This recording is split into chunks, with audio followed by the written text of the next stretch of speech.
here, we haven't had any contact with our families since this war. All we're hearing is how many people are dying, that people from Sudan are fleeing over. So for most of us here, we're trying to get the international world to put heaps of pressure on Abiy so we can speak to our families, stop this war, save people in Ethiopia and Eritrea, and avoid, casualties. Free our people! Free our people! Free our people! Free our people! Free our people! Free our people! Abiy Ahmed, Nobel Peace Prize winner, has declared war on the state of Tigray. He claims that this is because of Tigray breaking the constitution, but if you look into the constitution, nothing's been broken, none of the rules have been broken. He's simply declared war for no reason. He's involving other countries such as Eritrea and the rest of Ethiopia.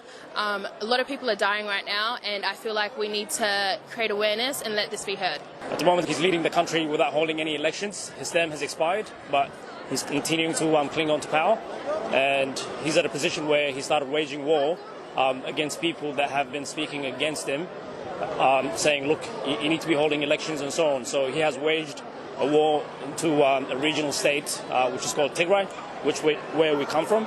And he's also using foreign forces to invade Tigray's borders. So Tigray happens to be on the northern end of Ethiopia, which means we're neighboring countries to Eritrea. So Eritrea has jumped on board and is part of the conflict now. So, it's a humanitarian crisis. He's closed all the banks, so 600 banks. He has taken all the electricities. He's bombed our cities. He's got people in different countries, including Eritrea, getting involved and killing our people on our borders. He refuses anyone in the whole country to be reporting what's happening unless he's actually spoken about it. He has cut electricity, he's cut internet, all communications from coming to Tigray. So the people back there, the voices of it are not being heard. We don't know what's happening to our family. We don't know if they're okay, if they're dead, if they're alive. So it's something that's very difficult for our people, especially because we don't have any means of communications and so on. So the internet has been shut down. Telecommunications have been shut down, power has been shut down and so on. Civilian areas like cities and so on are getting bombed by airplanes on a daily basis.